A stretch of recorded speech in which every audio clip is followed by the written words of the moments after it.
Pues vamos a dar comienzo con esta conferencia del día de hoy, que se realiza en el marco del 25 de cada mes que conmemoramos el Día Naranja. En esta ocasión vamos a tener la participación de la psicóloga Soraya Zurita Villanueva, jefa del Departamento de la Clínica de Psicoterapia Familiar de la Procuraduría de Niñas, Niños y Adolescentes del DIF, que es la PRODENAO. Y también nos acompaña la maestra Ana Isabel Vázquez Colmenares Guzmán, titular de la Secretaría de las Mujeres de Oaxaca, y la maestra Edna Liliana Sánchez Cortés, subsecretaria de Prevención de la Violencia de Género de la Secretaría de las Mujeres de Oaxaca. Para iniciar con la conferencia del día de hoy, voy a dar el micrófono a la maestra Ana Isabel Vázquez Colmenares, quien va a dirigirnos un mensaje de bienvenida. Adelante, maestra. Muchas gracias. Me da mucho gusto que estemos hoy aquí en otro Día Naranja más. Recuerden que el Día Naranja es un llamado de atención para los gobiernos, para la sociedad civil, para todas las personas, para mamás y papás, para personas que están en la academia, en los medios. En fin, es un llamado de atención y un llamado a la reflexión porque tenemos que detener cualquier forma de violencia contra las niñas y contra las mujeres. Y por eso hoy quisimos dedicar nuestro evento de Día Naranja al tema del abuso sexual infantil con la conferencia Nuestras niñas no se tocan, prevengamos el abuso sexual infantil. Quiero darles algunos antecedentes. De acuerdo a ONU Mujeres, las causas, perdón un segundo porque aquí me está haciendo una triquiñuela la computadora, ya está. De acuerdo a ONU Mujeres, las causas de la violencia de género se encuentran, por supuesto, en la discriminación de género del orden social patriarcal, las normas sociales y los estereotipos de género machistas que perpetúan la subordinación y el sometimiento de las mujeres y de todo lo femenino respecto a los hombres y a lo masculino. Dados los efectos devastadores que la violencia tiene en las mujeres, los esfuerzos se han concentrado principalmente en las respuestas y servicios para las mujeres y niñas que ya viven la situación de violencia, que son víctimas. Sin embargo, la mejor manera de contrarrestar la violencia de género es prevenirla, tratando sus causas y sus orígenes. Así, siguiendo este mismo referente, la prevención debe comenzar desde las primeras etapas de la vida, mediante la educación de niñas y niños que promuevan, por un lado, el conocimiento pleno de sus derechos y las relaciones de respeto, así como la igualdad de género. De igual forma, de acuerdo a ONU Mujeres, más del 50% de las agresiones sexuales se cometen contra niñas menores de 16 años. La magnitud de la violencia contra las niñas es tan grave que, por ejemplo, según cifras de la UNICEF, al menos 2 millones de niñas y niños son explotados sexualmente en el mundo. Y por su parte, 120 millones de niñas de todo el mundo, poco más de 1 de cada 10, han sufrido el coito forzado u otro tipo de relaciones sexuales forzadas en algún momento de sus vidas. Además, se estima que 246 millones de niñas y niños sufren violencia relacionada con el entorno escolar cada año y una de cada 4 niños una de cada 4 niñas afirma que nunca se ha sentido segura utilizando los baños escolares. Siguiendo también datos de ONU Mujeres, se indica que el alcance y las formas de la violencia relacionada con el entorno escolar que sufren niñas y niños varían, pero las pruebas señalan que las niñas están en situación de mayor riesgo de sufrir violencia sexual, acoso y explotación. Además, las consecuencias adversas que produce en la salud, tanto psicológica como sexual y reproductiva, la violencia de género, implica que tiene un impacto que puede tener una envergadura de por vida y que no se limita al entorno familiar o escolar. Con base en la encuesta nacional sobre la dinámica de las relaciones de los hogares, la ENDIRE, se calcula que 5%, un poquito más, 5.1% de las mujeres mexicanas han sido violadas o han intentado violarlas antes de los 15 años. 5%, 1 de cada 20. Según la Organización para la Cooperación del Desarrollo Económico, la OCDE, en 2016 México ocupaba el primer lugar a nivel mundial en abuso sexual, violencia física y homicidio de menores de 14 años, con 4.5 millones de reportes. Según la Comisión Ejecutiva de Atención a Víctimas, en promedio, de cada 100 casos de agresiones sexuales que se cometen en el país, de cada 100, solo 6 son denunciadas. Y de estas, solo un tercio, o sea, 2, llegan a ser consignadas con un juez. De acuerdo al cuarto estudio sobre maltrato infantil de la UNICEF, el promedio de edad de los niños y las niñas que por primera vez sufren 8 años son 25% niños. El haber experimentado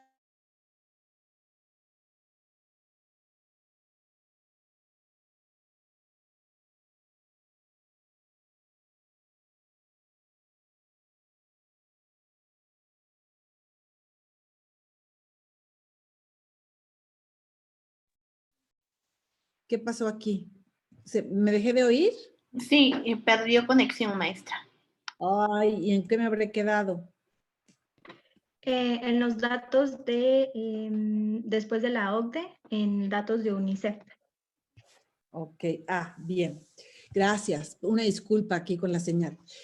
De acuerdo al cuarto estudio sobre maltrato infantil de UNICEF, el promedio de edad de niñas y niños que por primera vez sufren abuso sexual es de tan solo 8 años y medio.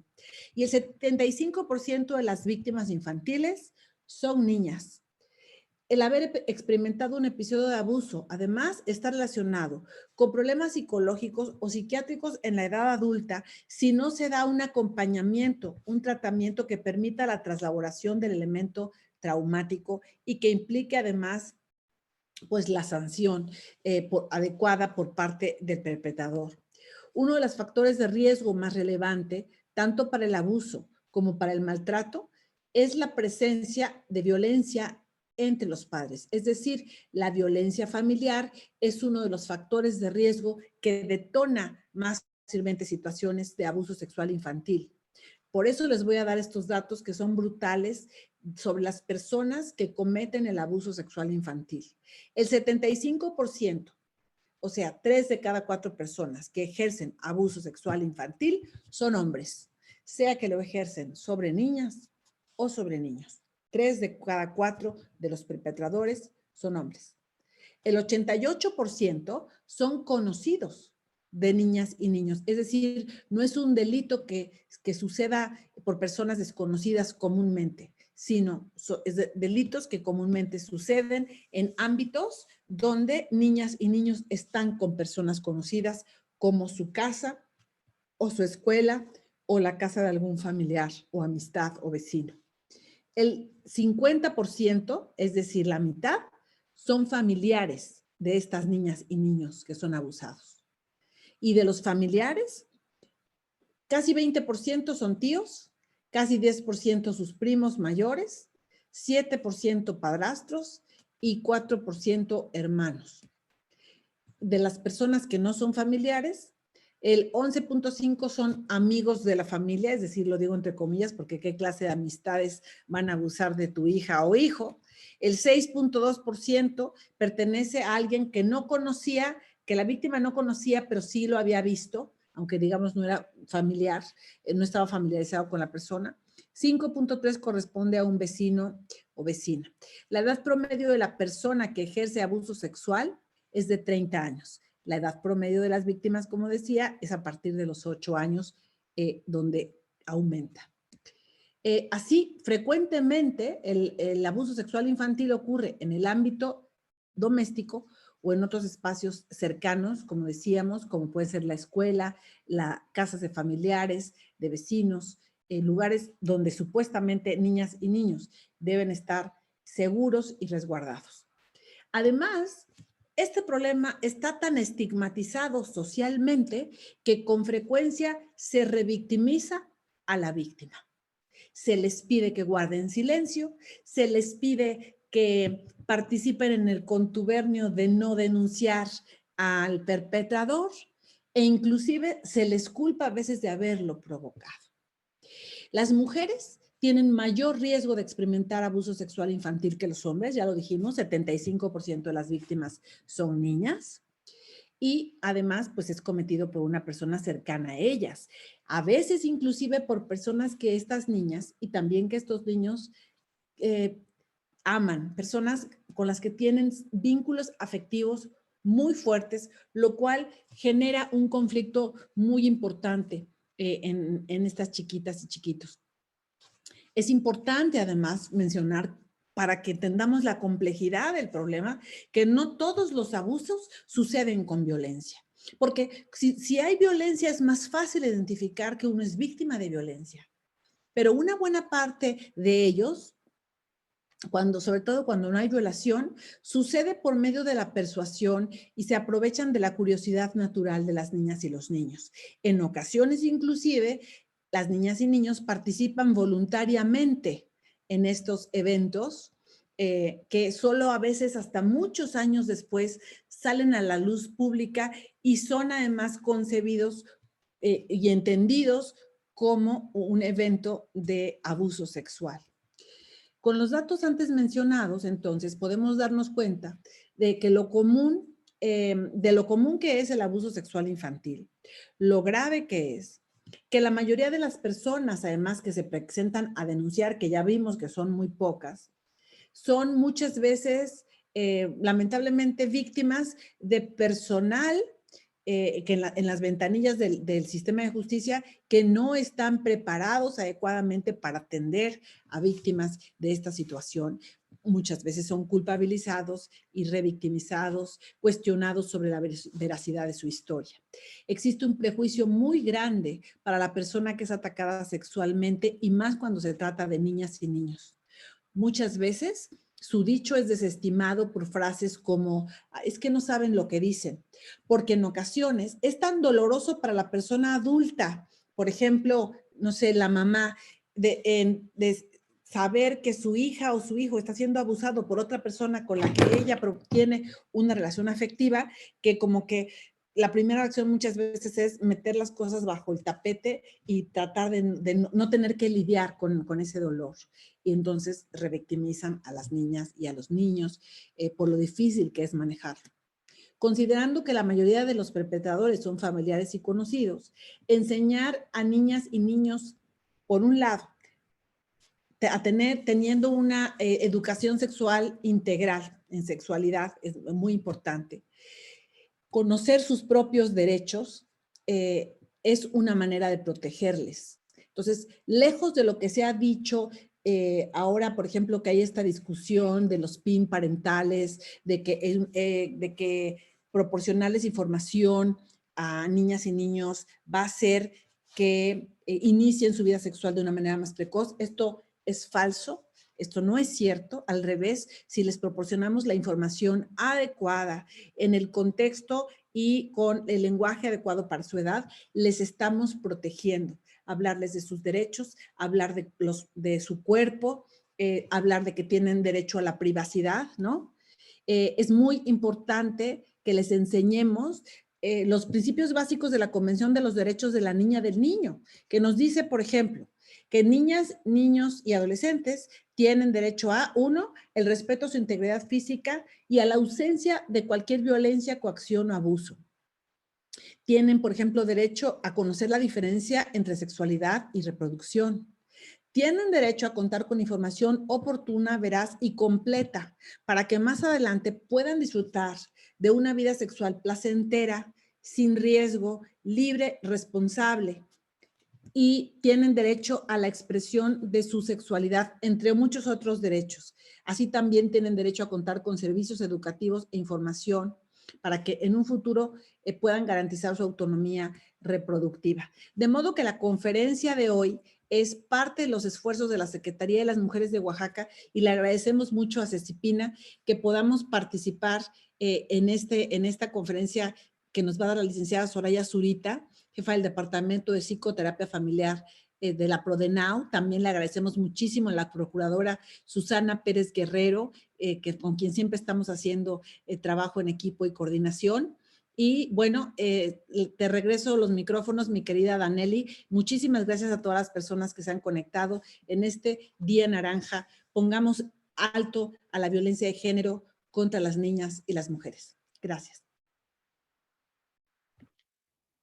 Muchas gracias, maestra Ana, por compartirnos información tan importante y datos tan crudos, pero que nos hacen ver la realidad y nos hacen buscar soluciones y alternativas que apoyen a niñas, niños y adolescentes.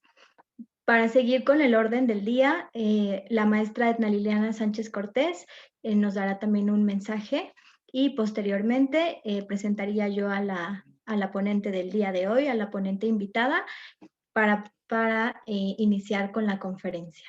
Adelante, maestra Edna.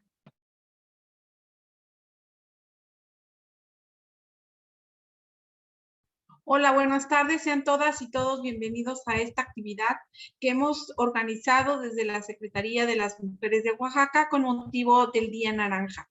Queremos, como preámbulo a la participación de nuestra compañera, la psicóloga Soraya Zurita Villanueva, quien muy amablemente nos va a compartir mucha de su experiencia que tiene dentro del área de psicoterapia en la Procuraduría de Niños, Niñas y Adolescentes. El Día Naranja es un recordatorio para prevenir la violencia contra las mujeres y las niñas. Esta es una responsabilidad de todas y de todos. Desde 2008, la ONU y sus países asociados conmemoran cada día 25 de cada mes el Día Naranja. Sus orígenes vienen desde 1999, cuando la ONU decretó oficialmente el 25 de noviembre como el Día Internacional para la Erradicación de la Violencia contra las Mujeres. Sin embargo, en toda Latinoamérica y por supuesto en México, y no es la excepción en Oaxaca, conmemoramos esta fecha desde hace varios años, desde 1981, en honor a 3 hermanas dominicanas asesinadas el 25 de noviembre de 1960 por orden del dictador Rafael Leónidas Trujillo, del que eran opositoras. En febrero de 2008, el secretario de las Naciones Unidas, Ban Ki-moon, lanzó una campaña que se llama Campaña Únete, para poner fin a la violencia contra las mujeres y las niñas. Y esta conmemoración tiene como objetivo generar conciencia pública e incrementar la voluntad política y los recursos asignados a prevenir, responder la violencia contra las mujeres. Hoy, que es 25 de abril, hoy el día 26 de abril, pero por motivo del 25 de abril, estamos dedicando esta conmemoración a prevenir el abuso sexual contra las niñas. Es así que ahora también nosotras desde la Secretaría de las Mujeres hacemos un llamado a todas las activistas, a los gobiernos y a quienes están en Naciones Unidas para movilizarse junto con todos los gobiernos de todos los niveles y poner un alto al abuso sexual contra nuestras niñas. Nuestras niñas no se tocan. Nuestras niñas también son el futuro de México y el futuro de Oaxaca. Muchísimas gracias por la presencia a nuestra compañera psicóloga Soraya Zurita Villanueva. Adelante, por favor. Muchas gracias, maestra Edna, por su mensaje.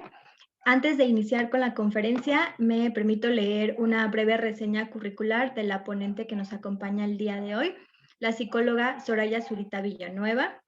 Es licenciada en Psicología por la Universidad Regional del Sureste, maestra en Terapia Familiar y de Pareja por el Centro de Terapia Familiar CEFAP, maestra en Psicología Clínica, Legal y Forense por la Universidad Autónoma Benito Juárez de Oaxaca y estudiante de la Maestría en Desarrollo Humano y Psicoterapia Infantil en el Instituto Carl Rogers. Ha tomado diplomados en prevención e intervención en casos de violencia familiar y contra la mujer, protección de los derechos de niñas, niños y adolescentes y toma de declaración infantil, entre otros. Se ha dedicado a la atención clínica de mujeres en situación de violencia y a la terapia individual infantil, de pareja y familiar. Ha colaborado con el Centro de Atención al Niño de la Calle Canica y la Secretaría de Seguridad Pública del Estado de Oaxaca. En el entonces Instituto de la Secretaría el Instituto de la Mujer Oaxaqueña, IMO, entre otros. Tiene 7 años de experiencia como docente a nivel licenciatura y posgrado y ha participado como especialista invitada en diversos programas radiofónicos. Actualmente es jefa del Departamento de Psicoterapia Familiar perteneciente a la Procuraduría para la Protección de los Derechos de Niñas, Niños y Adolescentes de Oaxaca, Prodenau, del sistema DIF Oaxaca. Muchas gracias, maestra Soraya, por su presencia. Tiene el micrófono. Bueno, buenas tardes. Muchas gracias por la invitación. Agradezco a la Secretaría de las Mujeres y vamos a empezar para que podamos tener el tiempo necesario y podamos abordar los puntos importantes el día de hoy en este tema que, bueno, como ya lo hemos ido escuchando y los datos que nos muestra la Secretaria de la Mujer, de las Mujeres, pues nos muestran una realidad bastante alarmante con respecto a las violencias que viven niñas, niños y adolescentes. Nos muestran también que la violencia que viven, especialmente hablando de violencia sexual, es un problema social, es un problema de vulneración de derechos de niñas, niños y adolescentes, y también es un delito, ¿no? Que me parece que es importante recalcarlo y tomar en cuenta estos 3 elementos. El tema de hoy pues es prevención de la violencia sexual infantil o prevención del abuso sexual infantil. En este caso vamos a tratar de englobarlo un poco más y vamos a tratar de abordar algunos temas que me parecen importantes y a puntualizar. Quiero invitarles también, por si tienen ustedes alguna duda o comentario, puedan ustedes ir escribiendo en el chat algún comentario con respecto al tema, o bien si tienen algunas preguntas, puedan ustedes hacerlas y después las iremos retomando. Bueno, pues algunos puntos importantes pues son las definiciones, los mitos de la violencia sexual, los indicadores, las consecuencias y el impacto que genera la violencia sexual. Vamos a tratar de llegar a la ruta de atención en los casos de violencia sexual, qué hacer ante un caso y cuál es la manera correcta de actuar, tanto como servidores públicos como padres de familia, que muchas veces también es importante tener algunas pautas para evitar la revictimización y para garantizar los derechos de niñas, niños y adolescentes. Algunas recomendaciones para prevenir y, si nos da tiempo también, la importancia de una educación sexual integral como medida preventiva también para niñas, niños y adolescentes. Entonces vamos a tratar de empezar. Espero que nos dé tiempo a abordar todos los puntos y si no, pues hasta donde podamos ir llegando también. Y el objetivo pues es precisamente que ustedes puedan adquirir algunos conceptos básicos sobre los temas que ya hemos mencionado y que podamos tener información puntual, relevante y útil. Como les digo, vamos a empezar con la definición de violencia sexual. La Organización Mundial de la Salud la refiere como todo acto sexual, la tentativa de consumar un acto sexual, que involucra también los comentarios e insinuaciones sexuales no deseados, las acciones para comercializar o utilizar de cualquier otro modo la sexualidad de una persona mediante la coacción por otra persona, independientemente de la relación que se tenga con la víctima en cualquier ámbito, incluido el hogar o el lugar de trabajo, lo cual me parece muy importante. Esta es una definición amplia que la Organización Mundial tiene sobre la violencia sexual, y dentro de esta violencia sexual existe una gran clasificación, podríamos decir, de tipos de violencia, ¿no? Y que en algunas pues van a variar de acuerdo pues al contexto, ¿no? Y aquí algunas definiciones puntuales, sobre todo cuando hablamos de violencia sexual. Hablamos de dos tipos de violencia muy específicas. Una de ellas es la violación y otra de ellas es el abuso sexual infantil. El Código Penal del Estado de Oaxaca, en el título 12º, donde habla sobre los delitos contra la libertad, la seguridad y el normal desarrollo psicosexual, en el capítulo 1, pues hace una clasificación también en función de los tipos de violencia. Nos habla de abuso, hostigamiento, acoso sexual, estupro y violación. Bueno, ahí hay una modificación. Y es importante retomar estos elementos porque primero nos va a dar el marco de que la violencia sexual no es solamente una cuestión que enmarque cuestiones sociales o que tenga que ver con algo mínimo. Debemos entender que la violencia, todo tipo de violencia y la violencia sexual es un delito.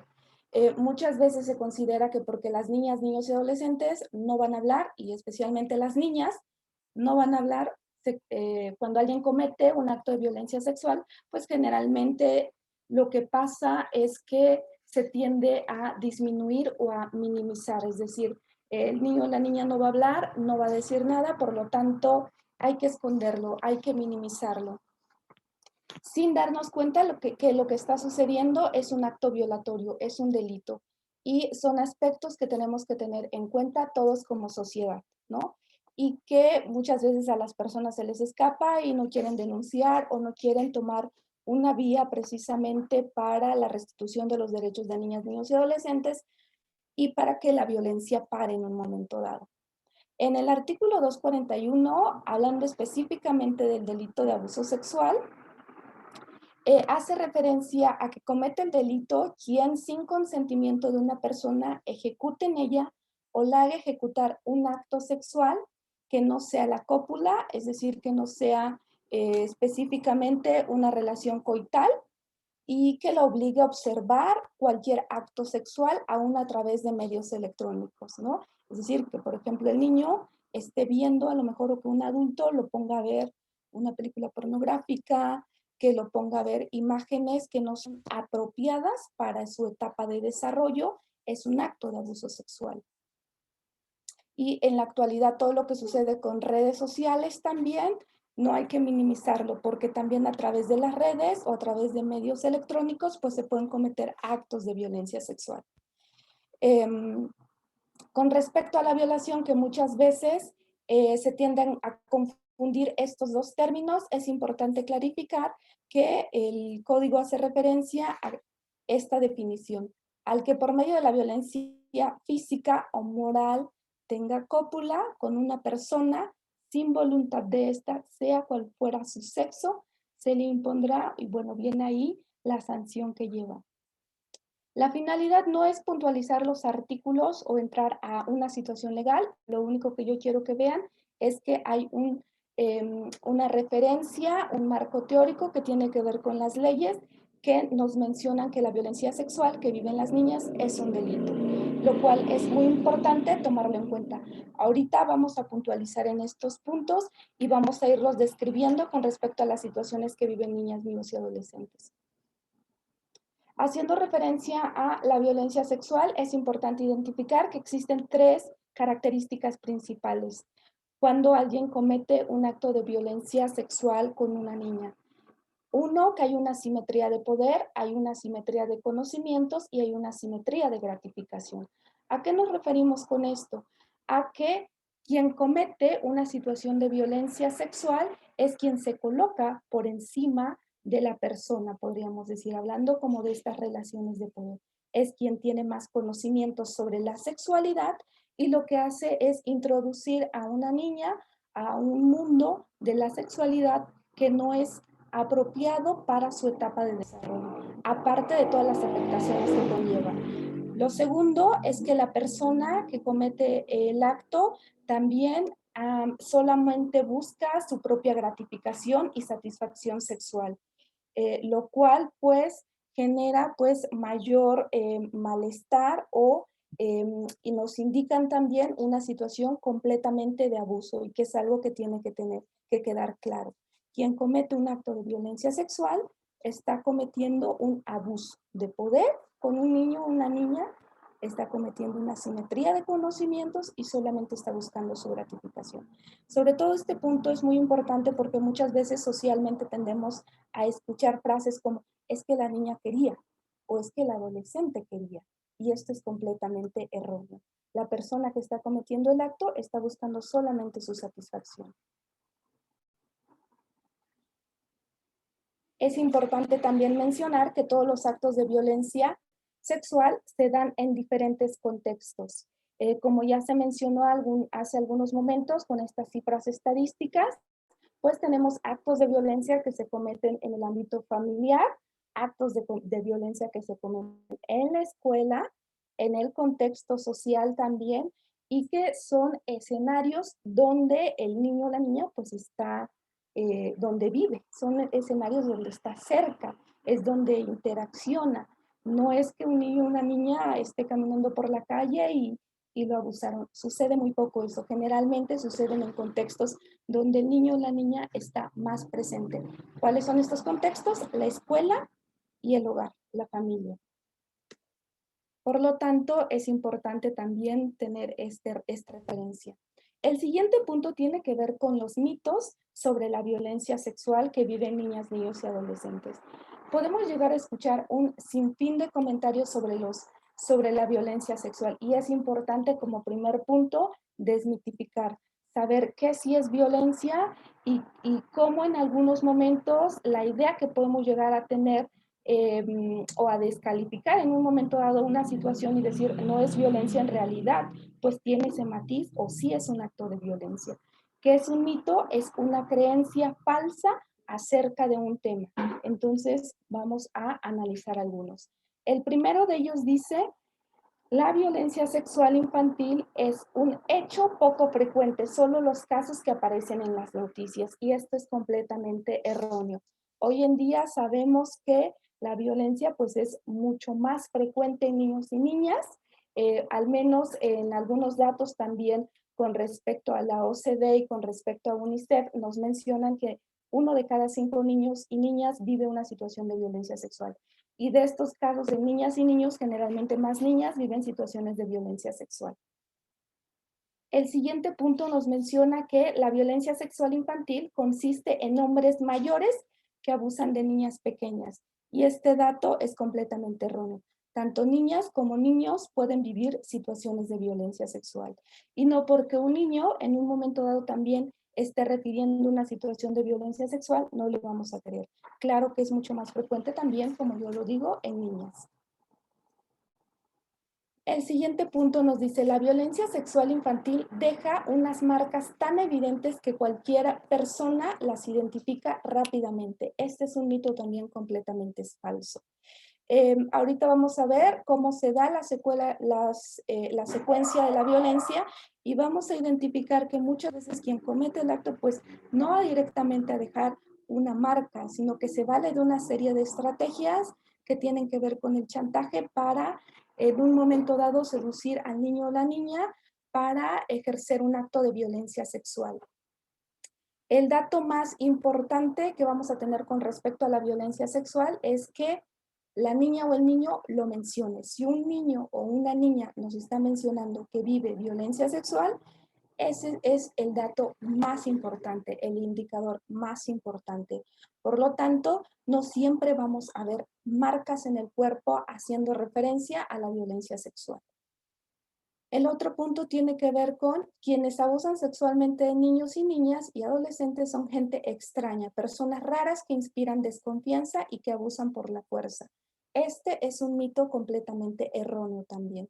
Hoy en día sabemos que la violencia sexual pues la ejercen las personas que son cercanas al niño o la niña, a estos contextos donde está el niño o la niña.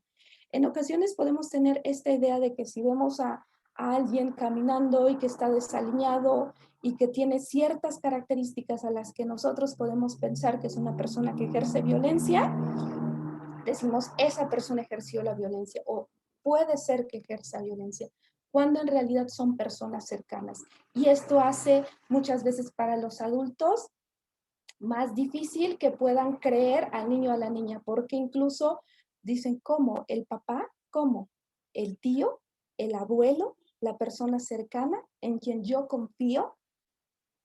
Esta situación es muy importante porque tenemos que quitarla, tenemos que ir desmitificando esta idea que los agresores o que la gente que comete violencia sexual, pues muchas veces se le va a notar. Esto es erróneo.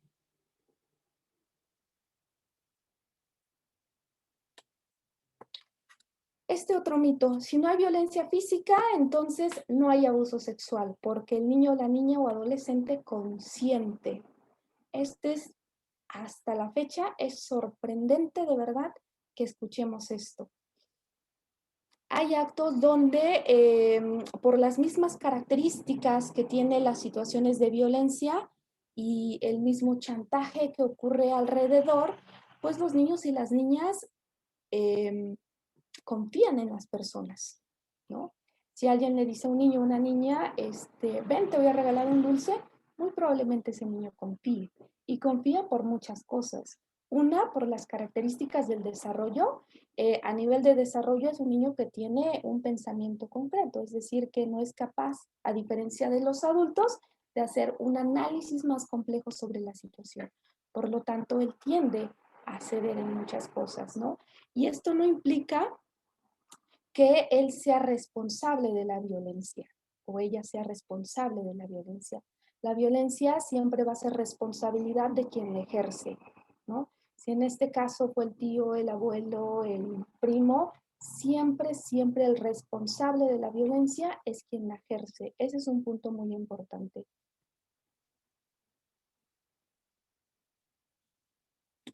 Este otro, las niñas y los niños dicen mentiras cuando mencionan que han cometido o que han sido abusados sexualmente. Este punto lo hemos escuchado muchas veces, ¿no? En el ámbito escolar, en los casos que nos han llegado, en la violencia que ha ocurrido en la familia también, que el niño o la niña está mintiendo, lo está inventando. Generalmente, como se decía, la negación es el primer mecanismo de defensa, porque si estamos escuchando que mi pareja a lo mejor ejerció algún tipo de violencia, mi primer mecanismo sea la negación y decir, no es cierto, ¿no?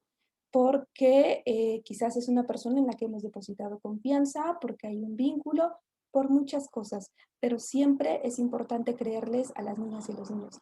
Es difícil que las niñas y los niños puedan mentir sobre una situación de violencia porque, por dos puntos muy importantes. Primero, como yo les decía, por la etapa de desarrollo en la que se encuentran, es una etapa de desarrollo que nosotros decimos es un pensamiento concreto, es decir, que para que el niño pueda platicarnos una situación e incluso conocer la realidad, necesita de objetos, ¿no? Tener a ver, tocar, sentir, ¿no? Y el segundo punto es porque la sexualidad se desarrolla a través de una serie de etapas, ¿no? Nosotros como seres humanos no nacemos conociendo sobre la sexualidad todo. Conforme vamos creciendo, vamos conociendo la sexualidad, ¿no? Quizás a lo mejor primero vamos conociendo las partes del cuerpo y así progresivamente, ¿no? Hasta la vida adulta y se va teniendo más información sobre la sexualidad y hablando específicamente sobre las relaciones coitales o sobre algunas cuestiones que tienen que ver con una actividad sexual. Con las niñas y los niños lo que ocurre es que muchas veces cuando nos están narrando una situación de violencia, es difícil que mientan porque su pensamiento, como yo les digo, es concreto y todavía no puede generar una idea tan elaborada sobre la situación de violencia. Y segundo, es difícil que pueda tener información tan detallada sobre una actividad sexual, ¿no? Y estos puntos son muy relevantes porque a nosotros nos dan el margen precisamente para creer en lo que las niñas nos llegan a mencionar sobre la violencia sexual. Estos puntos son básicos y sobre todo incluso para psicólogas y psicólogos, para justificar incluso muchas cosas. Entonces, este punto es sumamente importante. Si un niño o una niña tiene conocimiento sobre una situación sexual, es porque uno o está viendo o está en contacto con esa situación. Esos son dos puntos claves. Y el siguiente punto es que la violencia sexual la ejercen las personas ajenas a la familia, que como ya lo habíamos mencionado, pues es algo completamente erróneo, ¿no? Dentro de la clasificación de la violencia sexual, vamos a tener una gran clasificación, como yo les decía. Algunas de ellas, o una de ellas es esta que hace referencia a los actos de violencia que son sin contacto y algunos actos de violencia que son con contacto y que siguen siendo violencia sexual. Los actos que tienen que ver sin contacto van desde comentarios sexualizados hacia el niño o la niña, en este caso, al hablar de este día, pues vamos a hablar como de niñas. Estos comentarios sexualizados que en ocasiones ya también llegamos a minimizar el hecho de que le digamos a una niña, porque lo hemos escuchado en el trabajo con niñas, qué bonitas piernas tienes, ¿no? Que se le diga a la niña, como lo hemos escuchado en algún momento, en algunos casos, ¿por qué no te vienes a bañar conmigo? ¿No? ¿Por qué no te enseño lo que es a lo mejor, por qué no ves a un hombre desnudo? Estos comentarios con contenido sexual ya son un acto de violencia sexual y que no tenemos que dejarlos pasar. Ya llevan una carga eh, asociada a la violencia. Es importante que nosotros podamos respetar el cuerpo de las niñas y los niños, ¿no? En ocasiones podemos llegar a pensar que como es una niña, puedo llegar y tocarle la mejilla y hacerle como un pellizco así grande, ¿no? O llegar y tocarle el cabello al niño, ¿no? A la niña. Y que el niño, si no quiere, los adultos decimos, ay, ¿por qué no te dejas, no? Que te toque el cabello. Y ahí hay una pauta muy importante porque si el niño o la niña nos está diciendo no, es importante respetar su cuerpo. Es importante que si nos está diciendo no, no me toques la mejilla, respetemos el cuerpo, ¿no? Y que como adultos llegamos a creer que como es niño o niña, va a querer que yo lo toque, lo abrace cuando yo digo. Entonces ahí hay pautas muy importantes que debemos ir puntualizando también con las niñas y los niños. El otro punto es la exhibición de genitales frente al niño o la niña, ¿no? Incluso masturbarse frente al niño, es decir, son actos que no llevan contacto, pero que ya son un acto de violencia sexual, de abuso en este caso. El voyeurismo, el espiar, ¿no? La intimidad de una niña, ¿no? El querer verla desnuda con fines de excitación, ya es un acto de violencia. Y eso es algo que también tenemos que tener claro. Como yo les decía, la exhibición de material pornográfico, ¿no? Ya sea que ponga al niño a ver, ¿no? A través de una pantalla o que el niño esté ahí en ese momento también viendo una actividad coital en un momento dado, ya es un acto de violencia sexual. Los que tienen que ver con contacto, pues son todos aquellos que van aún por encima o por debajo de la ropa. A veces creemos que si alguien llega a tocar el cuerpo de la niña encima de la ropa, y si la niña lo narra, decimos, ay, pero no es tan grave porque la tocó encima de la ropa, ¿no? Y tendemos a minimizar los actos cuando en realidad llevan una carga o son un acto de violencia sexual, ¿no? A que realice esta niña tocamientos hacia la persona, hacia el violentador, ¿no? En un momento dado también lleva una carga de violencia sexual. El frotamiento de los genitales también, ¿no? Que el niño en un momento dado, ya sea o que el adulto frote sus genitales con el cuerpo del niño o la niña, con fines de excitación o con una finalidad, ¿no? Sexual, pues ya tienen que ver con actos de violencia sexual. Todas estas acciones muy puntuales pues nos enmarcan también las pautas que tiene la violencia sexual, ¿no? Y que vamos a encontrar muchas, muchas, muchas. Aquí nada más algunas para que podamos irlas identificando y que sepamos que nadie tiene que acercarse al cuerpo de la niña, niño, con la intención de ejercer algún tipo de violencia sexual o incluirlo a una situación sexual que no es apropiada para su etapa de desarrollo. Eso es algo muy importante. ¿Qué indicadores vamos a tener con respecto a la violencia sexual? Estos puntos son muy importantes, vamos a tener una infinidad de indicadores. Estos indicadores van a variar mucho en función de la edad y la etapa de desarrollo en la cual el niño, la niña también se encuentren. y vamos a tener una clasificación, vamos a tener indicadores que van a ser externos, ¿no? Aquellos indicadores que se pueden observar, ¿no? O que nosotros también los denominamos físicos, aquellos que marcan el cuerpo, y también vamos a tener indicadores de comportamiento, ¿no? Entonces vamos a tener ahí una gran clasificación de indicadores con respecto a la violencia sexual, y vamos a tener indicadores asociados a la etapa de desarrollo también. Los indicadores físicos externos son aquellos que se pueden observar, aquellos que podemos ver a simple vista con la niña o el niño. Y que algunos van a tener más certeza, incluso podríamos decir, de que está sucediendo un acto de violencia sexual.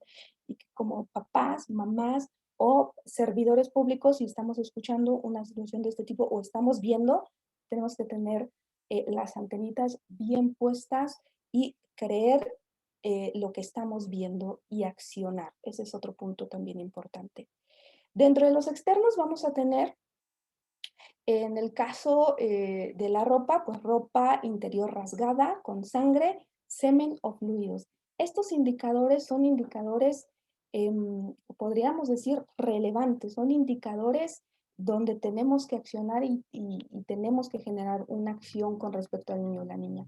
Si un papá dice, es que yo estaba revisando, cambiando a mi hijo, a mi hija, y de pronto le quito a lo mejor la pantaleta, el calzón, y veo que hay una marca de sangre, ¿no? O veo que la ropa está rasgada, es importante que yo piense en que algo está sucediendo con esta niña. Y ahorita vamos a ir explicando esto como más a detalle. También es importante mencionar que si obviamente la niña estuvo jugando y de pronto vimos que se dio un golpe y que se cayó y que se golpeó, pues obviamente ahí tenemos que relacionar las cosas. Pero si no hay justificación de por qué esa mancha tiene que estar ahí, tenemos que tener las antenitas bien puestas de que algo está sucediendo. En algún momento había una mamá que mencionaba que de pronto empezó a observar la ropa interior de la niña con, como si lo hubieran quitado, ¿no? La parte de abajo en el calzón, y decía, bueno, ¿por qué está esto en la ropa de mi hija? ¿No? Es algo extraño, ¿por qué está sucediendo eso? Esa sola situación a ella la llevó a pensar por qué estaba sucediendo esto, ¿no? Fue acercándose más a su hija y viendo qué es lo que estaba pasando. Obviamente esta niña estaba siendo víctima de una situación de violencia sexual, y el que la niña no tuviera esa parte de la ropa interior, pues era más fácil el acceso para la persona que ejercía la violencia sexual, ¿no? Entonces, hay muchas situaciones que deben prender nuestras antenitas. En algún otro momento, y esto nos sucedió en algunas unidades, en un caso de violencia sexual, había una mamá que encontró la ropa interior de su hijo con sangre, y ella se preguntaba por qué hay sangre, ¿no? Esto nos da mucho el margen también de lo que sucede. Cuando me acerco a la mamá y le pregunto, bueno, ¿por qué? ¿Qué fue lo que usted pensó cuando encontró esta marca? Y ella decía, es que yo pensé que a mi hijo le sucedía lo mismo que a las mujeres, ¿no? Hablando del ciclo menstrual de las mujeres. Entonces, este punto a nosotros también nos da un margen de cómo anda la educación sexual también, ¿no? De la información, y de que es importante también dar información sobre eso. Dificultades al caminar, ¿no? Lesión cutánea en cara interna de muslo, rodillas, pubis, cuello o mamas. Es decir, en algún momento una maestra en la escuela detectó que su alumna llevaba una marca en el cuello. Entonces ella decía, bueno, ¿por qué mi alumna tiene una marca en el cuello? Es algo extraño, ¿no? Fuera de lo común. Entonces, cuando se acerca a la niña y le pregunta que por qué había esa marca, la niña dice como muy abiertamente, es que mi papá me la hace, ¿no? Y entonces, obviamente, pues la maestra va indagando un poquito más, ¿no? Acerca de lo que vivía esta niña, y pues se da cuenta de que sucedían muchas cosas, ¿no? Pero ¿a qué quiero llegar con esto? A que muchos indicadores físicos nos pueden dar la pauta de que algo está sucediendo. Señales de lucha en la piel, ¿no? En este caso, marcas en el cuello, en los genitales, ¿no? Presencia de cuerpos extraños en vagina, recto en un momento dado, ¿no? Hematomas, desgarros a nivel de vulva, vagina, labios, ¿no? Entonces, todos estos puntos son importantes tenerlos en cuenta y saber que no son normales, que no es común que estén ahí. Embarazo al inicio de la adolescencia. Este es otro punto también muy importante, que si estamos viendo a una niña o a una niña menor de 14 años en un momento dado embarazada, hay que preguntar qué pasó en esta situación y no solamente dejarlo y dar por hecho de que es una niña que consintió una situación de violencia sexual, que regresaríamos a uno de los mitos que ya habíamos visto. Y las enfermedades de transmisión sexual, ¿no? Que también son otro punto muy importante. A nivel de comportamientos vamos a tener juegos sexuales inadecuados con niños y niñas, es decir, juegos con contenido acerca de la sexualidad, ¿no? Con juguetes o con sus propios cuerpos.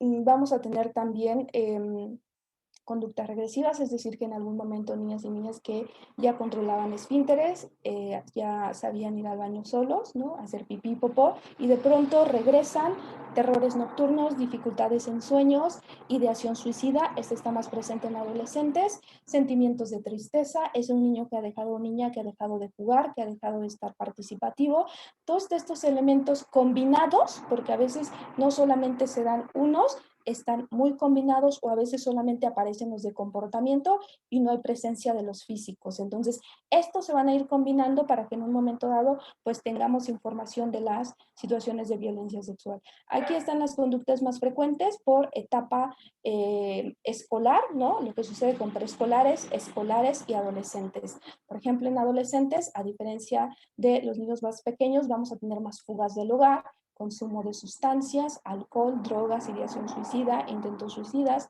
automutilaciones, ¿no? Que son secuelas o consecuencias de la violencia que han vivido y que muchas veces no son porque están en una etapa de la rebeldía o porque quieran hacer otra cosa. En ocasiones también existe una correlación entre la violencia sexual y este tipo de conductas. Y bueno, ¿cuál es la gravedad con respecto a las situaciones de violencia sexual? ¿Por qué es grave la situación? ¿Y por qué tenemos que atenderla? Voy a mencionarlo mucho desde mi punto de vista psicológico. Es grave por las afectaciones que genera, ¿no? Y porque ninguna persona tendría que vivir una situación de violencia de cualquier tipo. Las secuelas que se van a dar, es decir, las consecuencias que genera la violencia, no solamente se reducen a las situaciones de pobre niño o pobre niña que ha vivido una situación de violencia. Las secuelas se van a dar en muchas áreas de desarrollo. Los seres humanos nos desarrollamos por esferas, nos desarrollamos en una esfera física, conductual, emocional, sexual y social. Son las esferas en las cuales nos vamos desarrollando. Y el impacto de la violencia se va a dar en todas las esferas de nuestra vida, ¿no? Cuando ocurre. Esto también va a depender del tipo de violencia que esté ocurriendo, es decir, si solamente fue un tocamiento de abuso sexual una sola vez, si es consecutivo, si fueron años, ¿no? El tipo de vínculo que tenga con la persona que ejerció la violencia, entre más cercano es el vínculo, mayor afectación. La frecuencia en la cual se dio la violencia, es decir, entre una violencia más consecutiva y constante hay mayor afectación, y la edad del niño o la niña que está viviendo la situación de violencia sexual. Entonces, todos estos factores se van a correlacionar para que exista un impacto. Del otro lado, vamos a tener, podríamos decir, factores positivos. En este caso, la reacción que podemos llegar a tener frente a la violencia sexual que una niña en un momento dado menciona, las acciones para su recuperación o para la restitución de sus derechos. Entonces, va a depender de todos estos elementos, pero lo que sí quiero dejar muy claro precisamente son el impacto que puede llegar a tener la violencia. Como yo les decía, a nivel físico vamos a tener un impacto con terrores nocturnos, pesadillas, cambio en los hábitos de comida, de alimentación, pérdida de control de esfínteres. En los conductuales podemos llegar a tener, dependiendo también de la edad, consumo de alcohol, drogas, sobre todo, como yo les decía, en adolescencia como una secuela, conductas autolesivas, suicidas, hiperactividad, bajo rendimiento escolar también, un impacto también a nivel cognitivo porque es un niño o una niña que está quizás gastando toda su energía en protegerse, ¿no? Por lo tanto, la energía disminuye en el ámbito escolar, ¿no? Entonces, En lo emocional, pues vamos a tener miedo, vamos a tener culpa, agresividad como una forma defensiva. También es una niña que quizás va a estar golpeando a otros niños, sentimientos de culpa, vergüenza, aislamiento, ¿no? Tristeza en un momento dado, un impacto en su estima, en su imagen con respecto al cuerpo, y en algunos casos se va a desarrollar un síndrome que nosotros denominamos por estrés postraumático. En lo sexual, a corto plazo, las secuelas son pocas. Sin embargo, las secuelas a largo plazo aumentan precisamente el impacto en esta esfera, en la esfera sexual. Y en lo social, pues vamos a tener quizás a niños y niñas que no quieran jugar, que estén más retraídos o que estén muy hiperactivos, ¿no? Y aquí algunas de las secuelas a largo plazo. Lo alarmante de la violencia sexual es que no solamente se queda en la edad, en el momento en el cual pasó, siguen habiendo afectaciones a lo largo de la vida. Y esto es algo muy importante, por lo cual se tiene que prevenir, se tiene que atender y se tiene que erradicar, ¿no? Si ustedes se dan cuenta, por ejemplo, a largo plazo en la vida adulta tenemos más impacto en el área sexual, con fobias sexuales, falta de disfrute sexual, ¿no? Y vamos a tener ahí un desglose del impacto en la esfera sexual. Y para ir culminando, también por el tiempo que tenemos, ¿cuáles son las fases en las cuales se da la violencia sexual? Pues vamos a tener varias fases, ¿no? No todas se dan de la misma manera, pero es importante que las conozcamos. La primera es la seducción, que es cuando generalmente quien comete el acto de violencia sexual trata de seducir al niño o la niña, decimos, o de sobornar a través de regalos, de un lugar privilegiado en la familia, de invitarlo a juegos, de jugar con él, de acercarse, de ganarse la confianza. Después ocurre la situación de violencia sexual, se da un acto de secreto, es decir, la persona amenaza para que no se cuente lo que acaba de suceder, ¿no? Y después se da el descubrimiento, que ya sea que la niña lo devela, dice que acaba de vivir una situación de violencia sexual, o es algo que se descubre, ¿no? Es decir, a lo mejor la mamá o alguien más llegó cuando estaba ocurriendo el acto de violencia sexual. Muchas veces, como se mencionaba, puede ocurrir un acto de negación. Entre el descubrimiento y la negación va a depender mucho de la familia, de cómo lo tome, no solamente la familia, también los servidores públicos y el tipo de atención que le estemos dando a la niña. Si lo que hacemos es rechazar, juzgar y criticar, puede que ocurra también en la misma niña un mecanismo de defensa que nosotros denominamos negación, y es que se retracte y diga ya no pasó, por lo que está observando, ¿no? Entonces, y no es que no haya pasado, es porque en realidad es una niña que no siente el ambiente propicio donde pueda externar lo que pasó, ¿no? O que quizás se le está culpando por la violencia que pasó.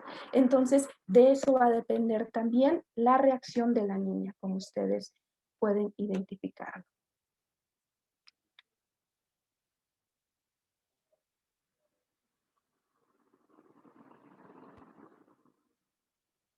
Y bueno, nada más para ir mencionando algunas reglas con respecto a cómo debemos actuar en la detección de los casos.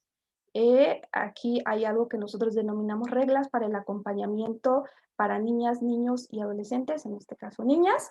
Es útil para todos. Y bueno, este es un procedimiento bastante amplio también con respecto a cómo debemos acompañar.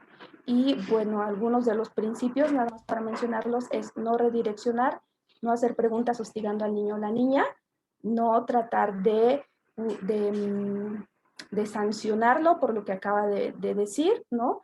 No hay que decirle qué es lo que va a decir, si se va a hacer una denuncia en un momento dado con el Ministerio Público, y esto pues se desglosa en una serie de etapas, ¿no? Que tienen que ver con un acompañamiento afectivo al niño o a la niña, con un enfoque de derechos, es decir, el niño tiene derecho a saber qué va a pasar con él, la niña, cuál es el procedimiento al cual se va a someter, o el procedimiento que va a seguirle, las características de este procedimiento, y bueno, esto tienen aspectos muy puntuales, ¿no? Y hay que darle información adecuada al niño o la niña para que podamos en un momento dado disminuir la angustia y la ansiedad. Algo que muchas veces como servidores públicos se nos olvida es dar un acompañamiento, nosotros decimos, con enfoque de derechos de niñas, niños y adolescentes. Y uno de los derechos es el derecho a estar informado. Por ejemplo, si yo como servidora pública acabo de detectar un caso, yo tengo que explicarle a la niña o al niño cuál es el procedimiento que va a seguir, que va a ir a fiscalía, que va a pasar por periciales, y explicar el procedimiento con palabras adecuadas a su etapa de desarrollo, ¿no? Y hay como aspectos muy puntuales. No sé si hasta este momento existe alguna duda o comentario o podemos ir cerrando. Gracias. Pues vamos a, les pedí que si querían escribir sus preguntas o bien, pero no veo preguntas. No sé si alguien quiere levantar su micrófono. Él sí, tenemos, si alguien levanta la manita virtual también, él sí les puede abrir para que también puedan, participar y hacer su pregunta. Yo por lo pronto te puedo hacer una pregunta, Soraya. Es común, según nos han dicho y nos ha pasado también, que las niñas y los niños, por ejemplo, que son víctimas de abuso sexual en el ámbito escolar, también de víctimas de bullying, pero en este caso pues estamos hablando de violencia sexual, con cierta frecuencia lo que manifiestan es no quiero ir a la escuela, ¿no? No explican muchas veces el por qué, quizá porque están bajo la amenaza de la otra persona, en fin. Entonces, ¿tú qué les recomiendas a las mamás o a los papás que nos están escuchando y que de repente de un día al otro su hija o su hijo pequeño les dice esto? Oye, no quiero ir a la escuela y hay un cambio. Ya ves que tú manifestaste que externamente puede haber varios cambios de conducta, irascibilidad, retraimiento, ¿no? Pueden a veces algunos empezarse a orinar, ¿no? Regresar a etapas, en fin. Pero uno de esos síntomas a veces es, o no quiero ir a casa de mi abuelita, ¿no? De mi abuelo, no quiero ver al tío, no quiero ir a la escuela. A veces tras ese comentario se traduce o se trasluce una petición que no saben expresar, ¿no? O sea, estoy siendo víctima de abuso y por lo tanto, entonces, ¿cuál sería tu recomendación allí? Gracias. Sí, bueno, vamos a escuchar esto, incluso algunos bebés muy pequeños que muchas veces incluso lloran, no lo verbalizan y lo que hacen es que lloran y no quieren ir con una persona extraña, ¿no? Aquí es muy importante hacerle caso siempre al niño o a la niña, ¿no? Respetar su opinión. Cuando nos está dando un indicativo de que algo está pasando, pues es importante acercarse a ellos, tratar de preguntarles a lo mejor de manera muy empática, y ahí la persona que tiene un vínculo más cercano puede ser la mamá, puede ser la persona, el papá, quien tenga el vínculo muy estrecho con el niño o la niña, preguntar un poco qué es lo que está pasando, ¿no? ¿Por qué es que se siente de esta manera? Cuando los niños y las niñas se sienten en confianza van a poder externar qué es lo que está pasando. Pero si en este momento no están externando, porque pueden existir múltiples causas de por qué este niño también no está asistiendo, ¿no? Sí es importante ir generando, lo que yo siempre digo es que la violencia sexual se ve, ¿no? Es decir, a lo mejor este niño no quiere ir a la escuela, pero vimos que hace 3 días dejó de comer y luego no estaba poniendo atención en la escuela, ¿no? Entonces, muchas veces decimos, es que el niño no habló. Claro que sí habló, claro que sí lo estaba diciendo. La forma o el punto es que a veces no los escuchamos. El punto es que a veces nos llegamos a despegar tanto de las niñas y los niños que no les ponemos pues una atención más cercana en un momento dado, ¿no? Y no logramos descifrar qué es lo que nos están diciendo en este momento, ¿no? Pero lo que yo siempre recomiendo es que hay que hacer caso, hay que hacer un acercamiento afectivo, tratar de indagar un poco qué es lo que está pasando, mostrarle confianza siempre y generar un entorno de seguridad para que él también pueda ir verbalizando. Porque a lo mejor puede no ser una situación de violencia sexual, pero sí puede ser que esté viviendo violencia en la escuela, ¿no? O algún otro tipo de violencia, o se sienta inseguro o se sienta temeroso. Independientemente de esa situación, es importante escucharlo para saber accionar y generar los puntos importantes con él o trabajar con él, ¿no? Y lo más inmediato que podemos hacer en un momento dado, pues es darles palabras de seguridad, decimos nosotros, ¿no? Darles mensajes que brinden seguridad al niño o a la niña, ¿no? y que puedan hacerlo sentir seguro en cualquier contexto, pero siempre es importante darse una pausa. Si el niño o la niña a lo mejor no quiere ir a casa del abuelo porque no se siente bien, quizás podemos negociar, quizás podemos decir a lo mejor, ok, el día de hoy no vamos, ¿no? O vamos a platicar, ok, vamos a jugar y vamos a platicar a ver qué es lo que está pasando, ¿no? Entonces es un poco ir generando el acercamiento y la confianza para que pueda ir platicando qué es lo que le está pasando, porque también vamos a recordar y tratar de ser empáticos con las niñas y los niños. No manejan el mismo vocabulario o el rango de vocabulario que los adultos, manejan un vocabulario más restringido, es decir, que si un niño quiere describir un lápiz, quizás simplemente te diga es un lápiz, quizás un adulto te diga, mire, es un lápiz, es de color tal, tiene más rango de vocabulario para externar una situación. Entonces, esa parte como adultos también es importante generar empatía con ellos para saber qué es lo que pudiera en un momento dado estar pasando. Ok, hay dos preguntas. Una dice que si un equipo multidisciplinario puede intervenir en un caso de abuso sexual en niñas y en este caso, pues, ¿de qué manera? Y la segunda, si el delito de abuso sexual infantil prescribe o no. Gracias. Sí, bueno, la cuestión con el abuso sexual o violencia sexual es un delito que, bueno, en cualquier momento se puede ir a hacer la denuncia a pesar de que ya pasaron los años, ya pasó el tiempo. No hay como una fecha límite de decir, bueno, ocurrió hace un mes y después de 6 meses ya no se va a poder hacer nada, ¿no? Siempre pueden acercarse a la institución en dado caso de que por alguna razón no pueda ser así, es decir, que no sé, les digan que no les quieren tomar su denuncia, pueden acudir a otras instituciones también para que puedan coadyuvar o puedan también orientarlos sobre esa situación, ¿no? Derechos humanos, PRODENAO en caso de niñas y niños, ¿no? El siguiente punto pues tiene que ver con la intervención del equipo multidisciplinario en casos de niñas, niños y adolescentes. Les voy a proyectar, si me dan otros 5 minutos, con respecto a la ruta de atención en casos de niñas y niños, para ir viendo cómo podemos intervenir. Las funciones del equipo multidisciplinario pues van a variar mucho. Cada quien tiene funciones muy específicas, va a depender también mucho de la institución. Por ejemplo, voy a platicarles un poquito de lo que hacemos en PRODENAO para que puedan ustedes también ir teniendo una idea y puedan ir adaptando a lo mejor. En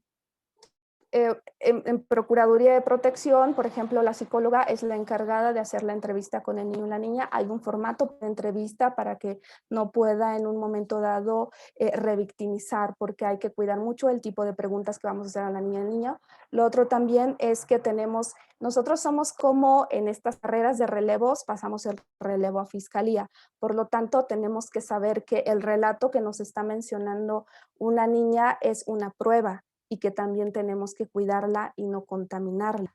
Entonces, ese punto también es importante. Por lo tanto, mi intervención tiene que ser muy sutil, pero con suficiente información para poder hacer la denuncia. Es decir, que no contamine el recuerdo que la niña, el niño tiene sobre la situación de violencia para que en un momento dado ese recuerdo se pueda extraer en fiscalía, ya sea con el Ministerio Público o con el peritaje, para que se haga lo correspondiente, porque esto es importante porque muchas veces lo que hacemos es que contaminamos también el recuerdo y aparte de que revictimizamos cuando un niño nos está narrando una situación de violencia, ¿no?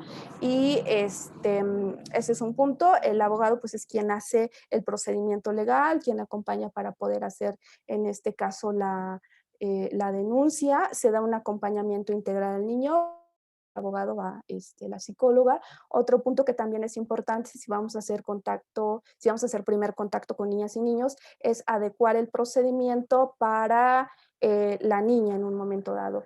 Yo les decía que tenemos que explicarle el procedimiento por 2 puntos, porque es un derecho y porque le ayuda a disminuir la ansiedad y porque desde ahí ya estamos generando una acción terapéutica para su sanación. Y porque esto también va a ayudar a que cuando narre lo haga en otras condiciones. Y también en un momento dado tenemos que valorar si ese niño o esa niña está en condiciones de poder hacer una declaración, lo cual es muy importante también, porque si no existen las condiciones para que se pueda generar esa declaración ante el Ministerio Público, tenemos que justificarla y decir por qué en ese momento no se se puede hacer, que muchas veces, como yo les decía, si el niño no se le contó a la maestra y de pronto llegó a casa y se cerró y ya no quiere hablar, ¿no? O si nos dijo muy poquito y cuando llegamos después dice, yo ya no quiero hablar nada de eso porque tengo miedo. Entonces, hay muchas situaciones que pueden suceder en el camino, podríamos decir, antes de llegar a la denuncia y que también tenemos que tener información para conducir de la mejor manera al niño o la niña. Muchas veces cuando el acompañamiento es adecuado, el niño pues llega y se siente tranquilo, la niña, para poder explicar lo que le acaba de pasar. Y regresando a estos 2 puntos, cuando tenemos contacto con un niño o una niña que acaba de vivir una situación de violencia sexual, es importante primero construir un vínculo, es decir, construir un vínculo, nosotros decimos cercano con el niño o la niña. Las pautas para actuar en un momento dado, pues es hablar, ¿no? En privado, en un lugar tranquilo y confortable, sentarse cerca del niño o la niña y poder adaptarse a su mundo, a su edad, hablar en su mismo lenguaje también, para que también pueda ir entendiendo lo que le vamos a explicar, ¿no? Tratarlo de forma cariñosa, ¿no? No amenazante, ese es un punto también muy importante que como adultos a veces podemos no saber cómo nos vinculamos con ellos, ¿no? Creerle, ¿no? Y tranquilizarle asegurando que confías en lo que te está mencionando. Podemos incluso decir expresiones como siento que esto haya sucedido, ¿no? Pueden ser adecuadas y pueden ayudar a que se sienta en confianza para explicar lo que está sucediendo. Es destacarle que no es culpable de la situación de violencia, ese es un punto muy importante porque aunque no lo creamos, se siente culpable, los niños se sienten culpables, sobre todo por todos los comentarios que le pudo haber hecho la persona que ejerció la violencia. Utilizar frases como tú no tienes la culpa de lo que ocurrió, ¿no? Hacer que se sienta orgulloso de haber pedido ayuda y de haber comunicado lo que está comunicando porque ha hecho un gran esfuerzo, ¿no? Que a pesar del miedo y el temor, pues está comunicando en un momento dado. Decirle que es normal que tenga miedo en un momento dado, ser honestos y sinceros, no le vamos a prometer cosas que no podamos cumplir. No le vamos a decir, si tú declaras, te voy a comprar algo, o si tú cuentas lo que te pasó, ahora te va a suceder esto, ¿no? O yo te prometo que nunca más vas a volver a vivir esto. Tampoco es algo que le puedo prometer porque no es algo que le puedo garantizar. Hablar sobre posibles acciones futuras que puedan ser adaptadas por los servicios de protección infantil. En este caso puede ser Prodenao o puede ser la Fiscalía. Es decir, va a venir otra persona a platicar contigo sobre lo que te pasó, ¿no? Con frases de este tipo. O ahorita vamos a tener que ir a otra institución, a otra casa, incluso a veces les decimos, no les decimos a otra casa, a otras oficinas como estas, donde vas a contar lo que te pasó, ¿no? Y es una casa y ahí describimos cómo es el espacio, porque eso le va a permitir tener seguridad hacia dónde va a llegar. Lo estoy preparando para la declaración, estoy generando un ambiente confortable también para él y estoy haciendo valer su derecho a la información y a un proceso adecuado de justicia para niñas, niños y adolescentes, ¿no? ¿Qué no debemos hacer? Tratar de probar que hubo violencia. Ese es el primer punto en el que nos equivocamos como servidores públicos y a veces como a lo mejor si soy psicóloga y estoy trabajando en una escuela, quiero tener la certeza o como maestra o como mamá. No, a mí que me comprueben que sí realmente vivió violencia sexual y este es un error gravísimo, ¿no?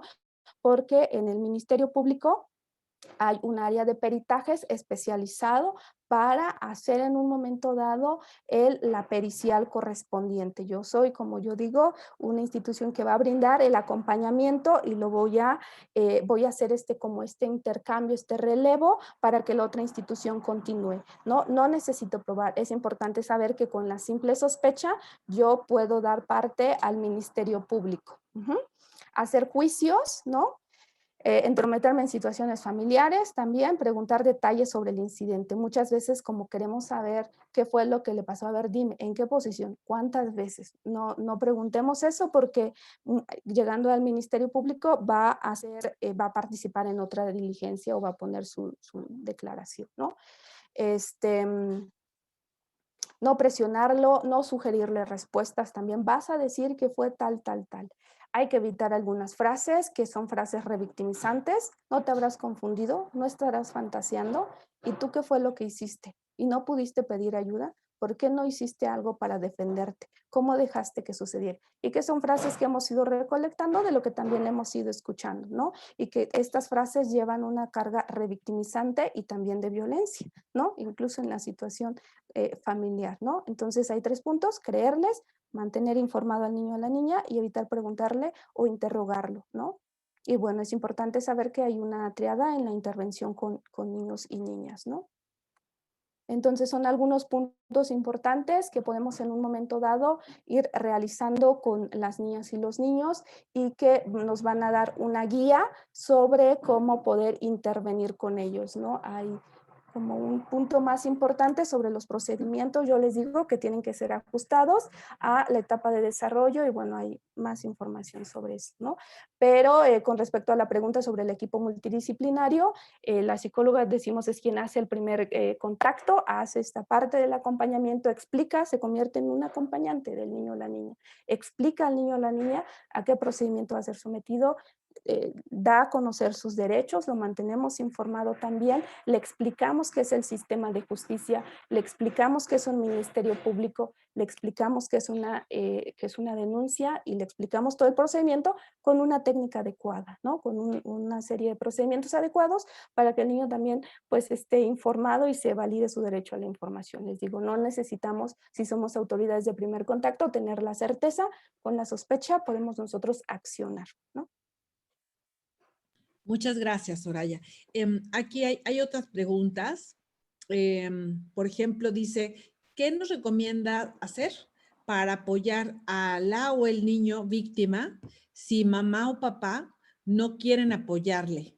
Porque, por ejemplo, o no le creen o, aun cuando le crean, pues tienen miedo de denunciar. Ya ves que a veces lo que tienen miedo es de que se rompa la estructura familiar, de que ese evento les aísle del resto de su estructura. Entonces eso es un tema. Yo creo que aquí habemos tanto personas servidoras públicas como personas y titulares de instancias de las mujeres. O sea, hay especialistas, hay psicólogas de CDMs, pero también hay mamás y papás que quisieran como que les orientáramos. Y ahí yo hago un comentario.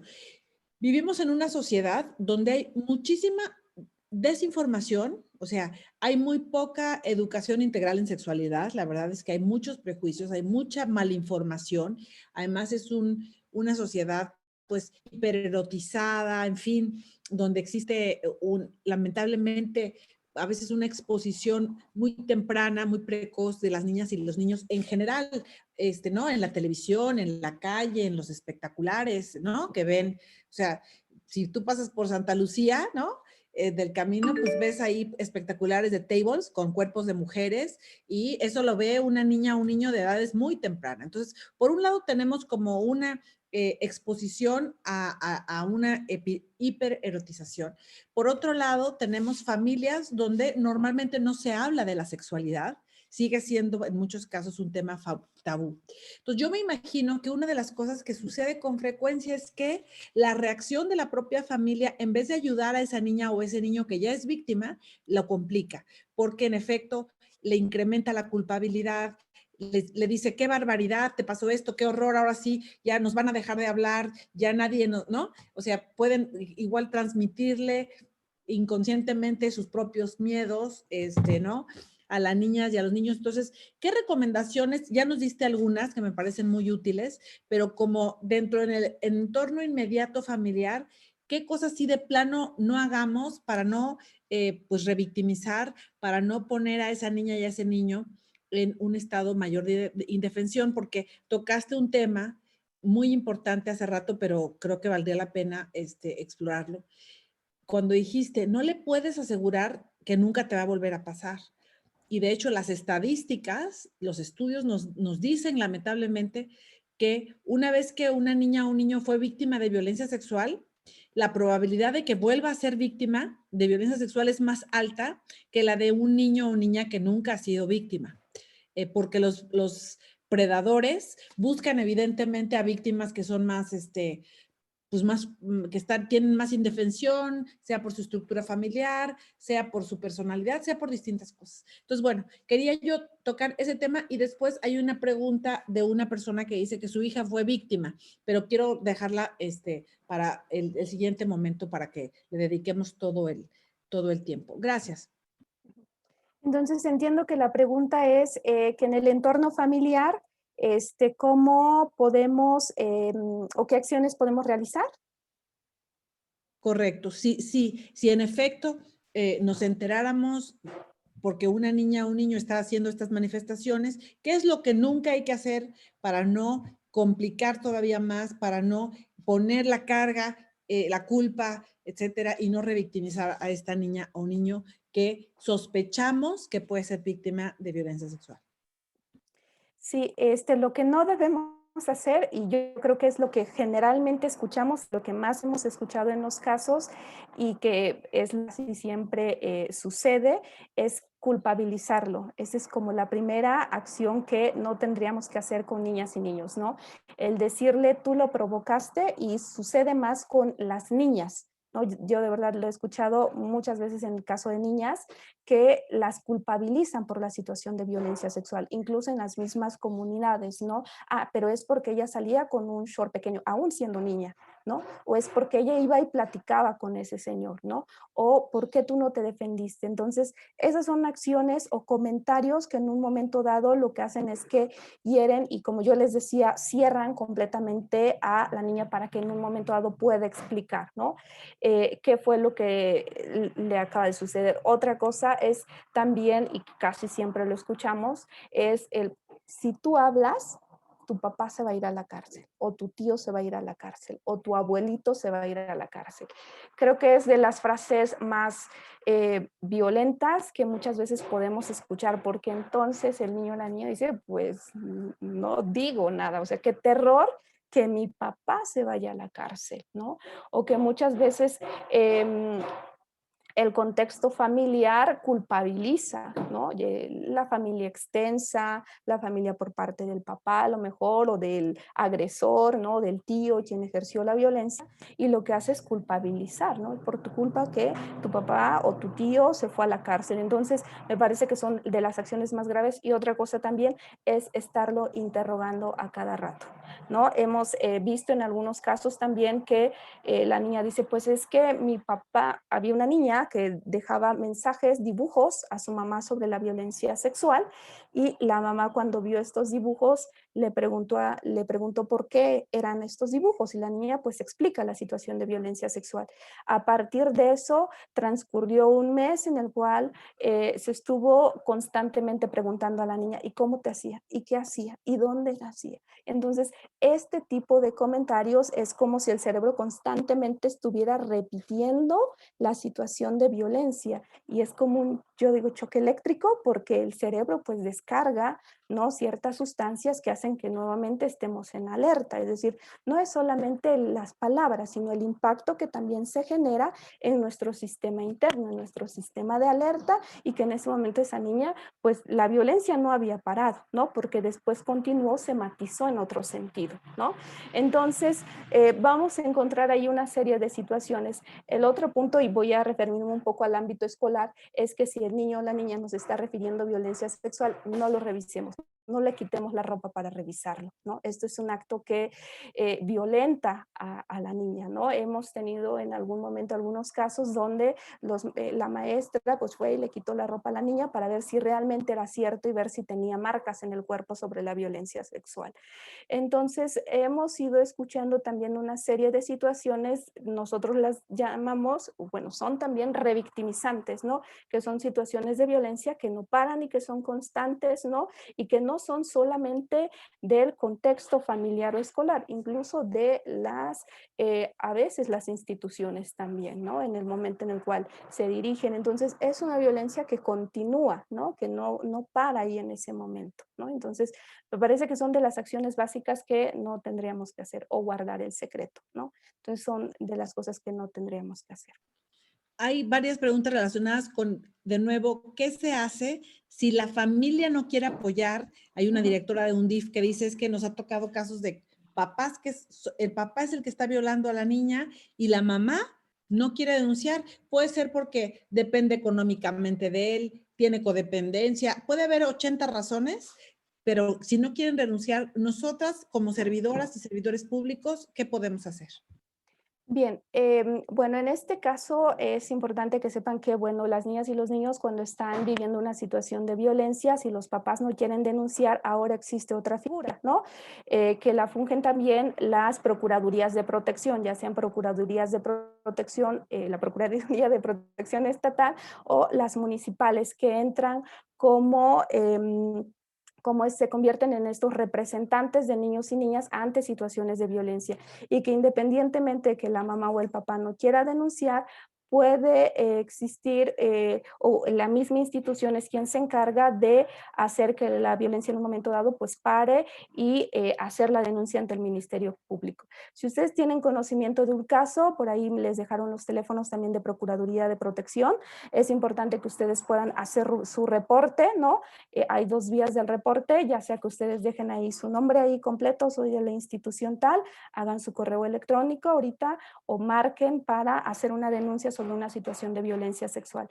O ya sea que la hagan de manera anónima, porque en algunos casos, pues también por la situación de riesgo, también existe esta otra vía de hacer las denuncias anónimas con respecto a las situaciones de violencia que viven niñas, niños y adolescentes. Es necesario saber que los responsables no solamente son los papás, somos todos como sociedad, ¿no? Y que si yo como vecino estoy viendo que un niño o una niña está siendo víctima de una situación de violencia sexual, también es mi responsabilidad dar parte a las instituciones correspondientes. Vienen ahí los teléfonos, que es el 951-1333-9001 y el otro teléfono, para que ustedes puedan hacer su denuncia a través de correo electrónico, puedan comunicarse también al área de, si son de alguna comunidad, al departamento de procuradurías municipales, marcan y piden que les pasen al departamento de procuradurías municipales. Hay una persona encargada también que si ustedes quieren, las puede también asesorar sobre el procedimiento adecuado, ya ustedes le platicarán de manera muy puntual la situación muy específica que el niño o la niña esté viviendo para que en función de eso también se genere una estrategia para la intervención, ¿no? Porque, bueno, es importante que también tengamos la información para saber de qué manera podemos actuar. O dos, pueden ustedes hacerlo de manera directa ante los ministerios públicos correspondientes, regionales o aquí en el estado de Oaxaca también. Entonces son las dos vías, en dado caso de que si ustedes también quieren recibir la asesoría y lo demás, pueden hacer este contacto con Procuraduría de Protección, informar sobre la violencia y se pueda hacer una ruta de atención, ¿no? Entonces, independientemente si los papás quieren o no quieren, ¿no? Con que ustedes tengan domicilio del niño o la niña, domicilio completo, más o menos las características del niño o la niña, se llama, no sé, Andrea, ¿no? Y vive en tal lugar, la dirección completa, y para que se levante el reporte y nosotros podamos también accionar con el equipo multidisciplinario, nos podamos conducir al domicilio y hacer las entrevistas correspondientes. Perfecto. Eso también responde a otra pregunta que había ahí que decía que si cuando Prodenau tiene conocimiento de un caso, ¿cómo es el apoyo para con los municipios? Ya lo explicaste. Además que hay municipios que ya cuentan con Procuraduría de la Defensa de Niñas, Niños y Adolescentes municipales. Entonces, lo primero sería que averiguaran si en su municipio existe, porque pues ese servicio, digamos, lo tiene que otorgar su propia Procuraduría. En caso de que no exista, pues les están dando aquí los teléfonos para que puedan llamar directamente. Yo sugeriría que la verdad se tomen el tiempo para para consultar con la Procuraduría, porque llegar directamente a Fiscalía a veces genera problemas y eso nos lleva a la siguiente pregunta de María Remedios. Bueno, ella estaba diciendo, ¿quién proporciona el formato de la entrevista a la o el menor? Yo creo que te estabas refiriendo a un proceso interno de entrevista, pero ahorita lo aclaras. O sea, no creo que es que eso es algo que tenemos que hacer las personas no involucradas, ¿no? Sino te referías a algo técnico. Dice, desafortunadamente algunos ministerios públicos desconocen el trato que debe recibir el niño o la niña afectada. Asimismo, no se actúa siempre de manera rápida para aprender al responsable. Bueno, por eso es que justamente está la Procuraduría de Niñas, Niños y Adolescentes. También, en el caso de una emergencia, si ustedes están escuchando los gritos, pueden llamar al 911, el 089, que es denuncia anónima. Pueden decirles si es una comunidad donde no opera el 911, su síndica o síndico procurador tienen la obligación de actuar como, digamos, auxiliares del Ministerio Público y por lo tanto pueden irles a decir, oye, estoy oyendo gritos o acabo de oír gritos en esa casa de esta niña, y la síndica o síndico procurador tiene la obligación de ir. Entonces, o sea, por eso es que decimos que niñas y niños son titulares de derechos y además tienen derechos humanos reforzados. Por eso es que aun si sus propias mamás o papás no quieren, eso no importa. Nosotros como sociedad y como Estado tenemos que velar y garantizar y protegerles, ¿no? Que si nos preguntan también, Soraya, si pueden ustedes dar capacitación a instituciones para saber cómo actuar. Bueno, este es un ejemplo de eso, nos están dando la capacitación. Qué lástima que nada más seamos 70 personas casi, aunque lo vamos a estar transmitiendo a través del canal de YouTube. Suscríbanse, por cierto, al canal de YouTube de la Secretaría de las Mujeres de Oaxaca para que puedan ver esta capacitación que ahorita no la estamos transmitiendo de manera directa por el Zoom. Aquí ya les acaban de poner el enlace de nuestro canal de YouTube. Y vamos ya a ir cerrando con las dos últimas preguntas. Una es, ¿qué sucede en el caso de que fuera un hermano? Por ejemplo, hay un conflicto afectivo y entonces los padres no quieren denunciar. Porque claro, son al final una hija quizá es la víctima y el agresor es el otro hijo. ¿Qué pasa en ese sentido? Digo, de todas formas, yo sí me adelanto, hay una parte donde esa niña que es víctima tiene derechos humanos reforzados y tiene derecho a una vida libre de violencia. Entonces, desde luego, o sea, eso es su derecho humano. ¿Qué se hace, sin embargo, como psicóloga? Soraya, ¿tú qué sugieres? ¿Cómo se le puede, digamos, dar contención y a esa familia y todo para que pues puedan poder vivir todo ese fenómeno que me imagino que es doblemente doloroso? Si quieres, contestas esa y ya llevamos con la última de Celerina Cruz. Sí, cuando estamos hablando de hermanos bueno, tendremos que analizar perfectamente bien el caso, ¿no? Como en aspectos muy puntuales. De manera general, lo que puedo decir es que va a depender mucho de la edad también, ¿no? Por ejemplo, si es una niña de 6 años y el hermano tiene 25, ¿no? Es mayor de edad, pues evidentemente ahí hay un delito, ¿no? Y que debe seguir la vía correspondiente que tiene que ver con la denuncia ante el Ministerio Público y el Ministerio Público pues va a hacer lo correspondiente, ¿no? Si es menor de edad, podríamos decir, en términos legales también hay una edad en la que todavía no pueden ser sancionados completamente, ¿no? Entonces va a depender mucho de la edad que tenga quien ejerció la violencia sexual en un momento dado, ¿no? Si es una edad, a lo mejor si estamos hablando de un niño, ¿no? De 10 años que comete un acto de violencia sexual con una niña de 8 años, como ha sucedido, ¿no? Ahí es importante, uno, mirar que este niño de 10 años que está ejerciendo la violencia en un momento dado y que tiene características de violencia, el acto tiene características de violencia, ahí es importante, uno, pensar en que quizás este niño de 10 años también estuvo expuesto a una situación de violencia sexual o está mirando, ¿no? O sea, está mirando, está siendo partícipe, es decir, él está viviendo violencia sexual también. Entonces, ahí es muy importante hacer esta diferencia porque en ocasiones también tendemos a estigmatizar, es decir, ese niño de 10 años, como ha sucedido en algunas escuelas, es un violador, ¿no? Cuando en realidad también puede estar siendo víctima de una situación de violencia, ¿no? Muchas veces algunos, y ese es entrar a otro tema cuando hablamos de juegos sexuales también, pero los juegos sexuales son más comunes en la primera etapa de desarrollo, en el preescolar quizás, ¿no? Cuando ya estamos hablando de edades mucho después, ya tendríamos que estar pensando que quizás este niño esté siendo víctima de una situación de violencia sexual y lo que está haciendo es repetir el patrón con la hermana o con algún otro miembro de la familia, ¿no? Entonces ahí hay que tener mucho cuidado también en no estigmatizar y generar otro tipo de violencias hacia el niño, ¿no? O primo, o si alguna vez tiene como algún tipo de parentesco, porque pues se puede también llegar a dar, ¿no? Este tipo de situaciones. Les digo, si es una persona adulta, pues en este caso tendría que ir a lo mejor tendría que llevar un proceso legal, ya sea para un adolescente, si está en la edad correspondiente, o para una persona adulta. Y ya irían como a la situación legal para que los pudiera orientar y dar aspectos muy puntuales con respecto a la edad que tengan, ¿no?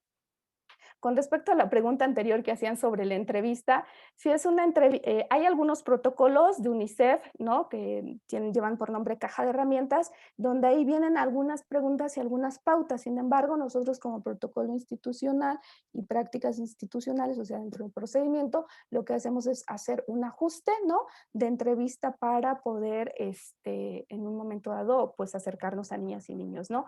Esta última información que también les estaba yo proyectando, que ya no me dio tiempo proyectar completamente y que en algún momento dado me gustaría compartir con ustedes, es sobre el acompañamiento a niñas, niños y adolescentes. Es decir, cómo servidores públicos podemos, maestras o servidores públicos, adaptar el acompañamiento, ¿no? Este primer contacto, especialmente si soy psicóloga, para la atención de niñas y niños. ¿Cómo le puedo explicar qué palabras debo utilizar y cuáles son las estrategias lúdicas para poder explicarle a un niño o una niña que va a poner una denuncia, que va a ir a un procedimiento? Entonces, hay un procedimiento también, como yo les decía, que está conformado de 2 etapas, pero bueno, ese es un procedimiento muy específico y muy especializado para psicólogas también.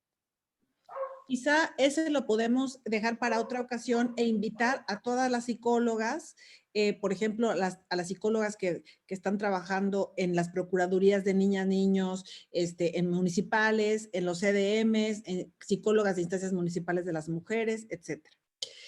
No, yo me ofrezco con muchísimo gusto a que lo hagamos.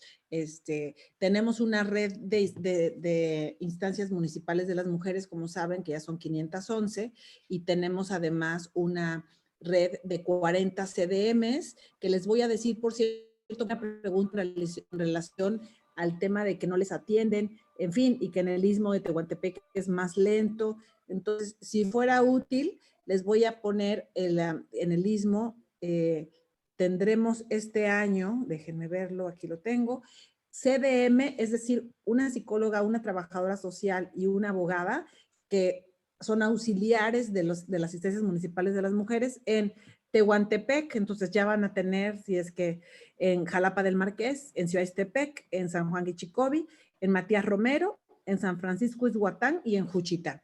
Entonces, bueno, es personal adicional que por supuesto vamos a estar trabajando con la Prodenau para que se sigan capacitando y entonces en un primer contacto lo hagan de la mejor manera posible. Vamos a la última pregunta, que tiene que ver con una señora que dice que su hija fue víctima reciente.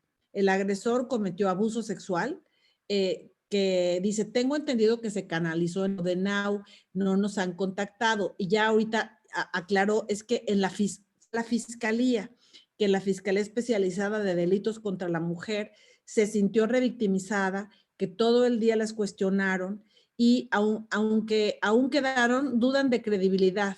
Sin embargo, mi hija señaló al agresor y ahora está en libertad esta persona. Es increíble que no hay justicia. Nosotras como víctimas, me parece que a los agresores la ley los protege más. Nos dicen que denunciamos y cuando lo hacemos no hay justicia. Entonces yo creo que este es un caso que creo que vale la pena que se retome. Que le voy a pedir a Celerina que le tome los datos de los números de Prodenau, a menos que tengas otro, Soraya, para que no se vaya a ir a una ventanilla más. Yo creo que tenemos que darle atención de inmediato ahí. ¿Qué sugieres? Gracias. Sí, bueno, darle seguimiento. Entiendo que muchas veces en la cuestión de violencia sexual hay ciertos puntos o aspectos importantes, ¿no? En este caso entiendo pues que existieron pues muchas situaciones que tienen que ver con la revictimización, igual y sería importante identificar en qué sentido fue la revictimización, ¿no? Que alguien más pudiera auxiliarle también en la revisión de su carpeta, ¿no? Con respecto a cómo se dio la declaración, qué fue lo que se mencionó, ¿no? Que pudiera también recibir asesoría extra con respecto a esta situación en este caso, ¿no? Eso, pero ¿a qué número acude con ustedes cuando ya hay un caso, ya hay una carpeta, pero claramente pues no recibió la asesoría adecuada? Porque sí me parece muy importante. Y la otra cosa, Celerina, es que tú tienes todo el derecho a levantar una queja, y eso lo puedes hacer desde tu celular. En el sitio web de la Fiscalía existe para levantar una queja en contra de las personas de la Fiscalía que te atendieron mal. Y el fiscal lo ha dicho varias veces, que justamente para que puedan sancionarse a esos servidores o servidoras públicas que no cumplen a lo que están obligados, que es atender adecuadamente, pues hay que ir con peso contra de la ley contra ellos y ellas, porque la verdad hay una obligación legal. Entonces, si no lo hicieron bien, te invito, por favor, a que hagas en la fiscalía la denuncia, que lo puedes hacer, te digo, a través del celular y a través de este número. Mira, qué bueno que ya existe también por WhatsApp.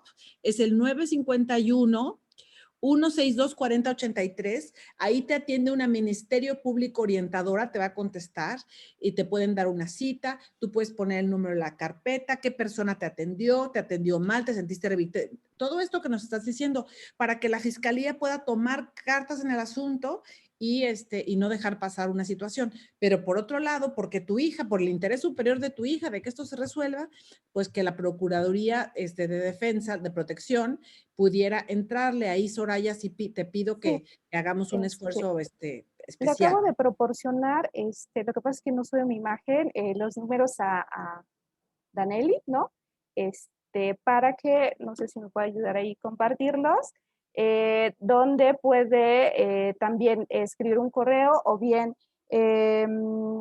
pueda enviar su información de manera muy específica, que estuve presente en la plática, y que, bueno, platicar un poco la situación que estuvo viviendo con respecto a su hija para que nosotros podamos intervenir, podamos orientarla y que pueda conocerse cuál es la situación. En este caso, como yo les decía, un abogado pueda hacer la revisión correspondiente de la carpeta, ir identificando cuál es el procedimiento que estuvo llevando, cuál es la declaración que hizo la niña y qué elementos tienen para que se pueda en un momento dado restituir sus derechos, ¿no? Entonces, le acabo de proporcionar otro número también para que ella pueda hacer este contacto directo, ¿no? También proporciónenselo, por favor, Danelli, a una persona que se llama Dominga Gaspar, que comenta de una víctima que fue abusada y ella, la víctima es discapacitada, que es una persona con discapacidad, que ya fueron a la Fiscalía y a Ciudad Judicial, pero aún no han visto avance. Yo creo que es el mismo caso, Dominga, por un lado, queja en este número de Fiscalía que te estamos dando, y por el otro lado, la atención directa de Prodenau con el número que nos está proporcionando la licenciada Soraya. Dice Celerina que ya tiene acuse de recibo cuando Prodenau recibió su denuncia. Por lo tanto, la Prodenau tiene que retomar el caso. Si es necesario, yo le hablo a la subprocuradora Susana, pero bueno, tenemos aquí en su representación a Soraya, así que seguramente ustedes con su proceso interno, ¿no? Sí, sí puede dejarme también sus datos ahí completos, nombre completo, por favor, y número de teléfono para que nos podamos poner en contacto con ella y verificar a lo mejor en qué subprocuraduría está su caso y para que puedan retomarlo y puedan hacer una revisión del expediente que tiene, ¿no? Entonces, no sé si aquí me hace el favor de dejarme como sus datos. Las dos personas que mencionaron estos casos, por favor, nombre completo con un celular, en fin, si tienen correo electrónico también, para que de la Procuraduría de Protección de la Defensa de Niñas, Niños y Adolescentes le puedan atender. Y nosotras, como Secretaría de las Mujeres, aunque de manera directa no nos tocan las niñas menores de edad, sino normalmente atendemos adultas, pero somos instituciones que estamos de la mano. Soraya, cualquier cosa que necesites me dices y con gusto hablamos con la procuradora, hablamos con el fiscal, lo que necesitemos hacer, pero pues sí, todavía es mucho lo que institucionalmente hay que avanzar en nuestro país, pero lo principal creo es cambiar esta mentalidad de que la violencia sexual es algo que hay que ocultar porque es vergonzosa y que revictimiza, por cierto, a las niñas y a los niños. No hay que ocultarla, hay que desnormalizarla y hay que denunciarla, ¿no? Entonces, estamos a la orden. Gladys comenta que en el CDM de Tehuantepec le solicitaron a la Prodenau su apoyo para brindar atención psicológica a un adolescente desde hace un mes y hasta hoy no hay respuesta. También hay que considerar que a veces, o sea, pues la pandemia ha hecho que los procesos también se hagan más lentos, pero de nuevo también le podemos dar seguimiento si nos dejan los datos para que podamos...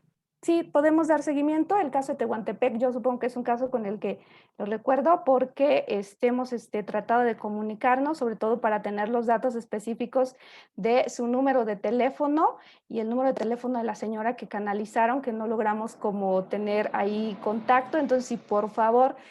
Otro punto también ahorita muy importante es que sí están haciendo canalizaciones. A veces las estamos haciendo algunas en línea, entonces les pido que por favor nos puedan proporcionar un número de teléfono de celular para que nosotros podamos tener contacto con las personas y podernos comunicar. En dado caso también de que cambien su número de celular, les pido que también puedan informarnos a nosotros para no perder el contacto y no tengamos dificultades en la interacción. De acuerdo. No sé si hay alguna otra cosa más, si no, ya daríamos por terminada esta capacitación, no sin antes agradecerle a Soraya, agradecer a la subsecretaria Ana Liliana y a Danely Reyes por pues activar este tipo de capacitaciones en los días naranja y que les vamos a invitar a una siguiente capacitación con Soraya, sobre todo ya con personal de psicología, ¿no? Pero vamos a continuar con las capacitaciones de detección. Queremos, acuérdense que el modelo es tripartita, entonces hay que trabajar con niñas y niños, hay que trabajar con papás y mamás y hay que trabajar pues con las autoridades, que pueden ser en su caso maestros, maestras, con las autoridades que atienden directamente los casos. Entonces, nosotras vamos a seguir haciéndolo así. Ahí ya están dejando, Danely, los números, las personas que tienen estas quejas para que les demos seguimiento y pues les agradecemos muchísimo. Recuerden que el DIF de Prodenau está pues trabajando en conjunto con la Secretaría de las Mujeres de Oaxaca y les agradecemos muchísimo su atención y haber participado en esta capacitación. Recuerden que por la veda, las constancias de participación de las capacitaciones se están prorrogando. Entonces, Danely, no sé aquí cómo lo tienes planeado con Sara para poder hacer las entregas y les explicas, por favor. Sí, claro. Como bien lo dice la maestra Ana, debido a la veda electoral, las constancias de participación se estarán entregando en cuanto termine este periodo. Sin embargo, al registrarse ustedes en el enlace de Zoom, ya se genera su formulario de Google Forms y ya se establece la constancia de participación de este día con el nombre que ustedes nos pongan y posteriormente se las enviamos por el correo electrónico que nos hayan proporcionado igual en ese formulario en cuanto acabe la veda electoral para que tengan su constancia de participación a este evento. Como nota aclaratoria, deben esperar a que se termine la sesión para que puedan acceder al formulario. Muy bien, pues muchísimas gracias. Nos vamos, no sin antes desearles que pasen el resto de la tarde tranquilas y que estén pendientes de las actividades de la Secretaría de las Mujeres de Oaxaca. El día 28 tenemos una actividad para conmemorar a las niñas, porque viene el Día de la Niñez, que es 30 de abril. Nosotros no le llamamos Día del Niño, porque no usamos el masculino como genérico. Entonces le llamamos 30 de abril, Día de la Niñez. y queremos hacer un evento especial para conmemorar los logros de niñas. Entonces, les estén pendientes para que puedan participar también. Muchísimas gracias y que tengan una buena tarde. Buenas noches. Gracias.